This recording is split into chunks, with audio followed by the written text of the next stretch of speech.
ఆకాశానికి చెప్పని ఈ రక్తాక్షర లేఖని ఇప్పుడే పంపని అన్నం పుణ్యం ఎరగని మా సీమకిరా రమ్మని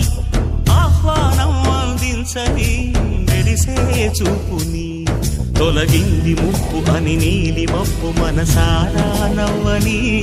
చిరుజల్లు ముంపు మన ముంగిలంత ముత్యాలే చల్లని ఆశా సుగంధమ